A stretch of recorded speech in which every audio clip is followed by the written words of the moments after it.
অহা 6 অক্টোবৰৰ পৰা আৰম্ভ হ'ব নিযুত মইনা আঁচনিৰ ধন মুকলি। প্ৰতি মাহৰ 10 তাৰিখে শিক্ষাৰ্থীয়ে পাব ধন। সামাজিক মাধ্যমযোগে এই কথা ঘোষণা মুখ্যমন্ত্ৰী ডক্টৰ হিমন্ত বিশ্ব শৰ্মাৰ। উচ্চতৰ মাধ্যমিকৰ পৰা স্নাতকোত্তৰ পৰ্যায়লৈ অধ্যয়নৰত ছাত্ৰীক প্ৰতি মাহে আৰ্থিক সাহায্য আগবঢ়াব ৰাজ্য চৰকাৰে।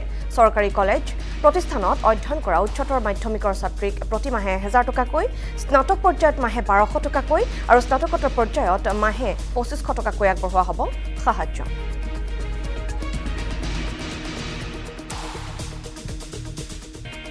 মই ঢেকিয়াজুলিলৈ যাওঁতে গাড়ীখন ৰখালে ঢেকিয়াজুলিলৈ যাওঁতে কেইগৰাকীমান ছাত্ৰীয়ে হাত দেখুৱাই মোৰ গাড়ীখন ৰখুৱালে আৰু মোক সুধিলে, মামা আমাৰ নিযুত মইনাৰ টকা কেতিয়া সোমাব?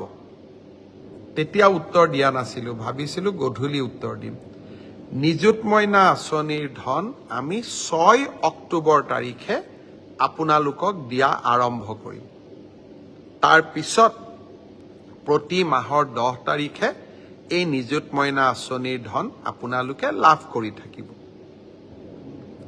6 অক্টোবৰলৈকে ভাগিনসকল সাজু হৈ যাওক নিযুত মইনা আঁচনিৰ ধন পাবলৈ। 29 তাৰিখৰ পৰীক্ষাৰ বাবেও সকলোকে আগতীয়াকৈ শুভেচ্ছা জনালো।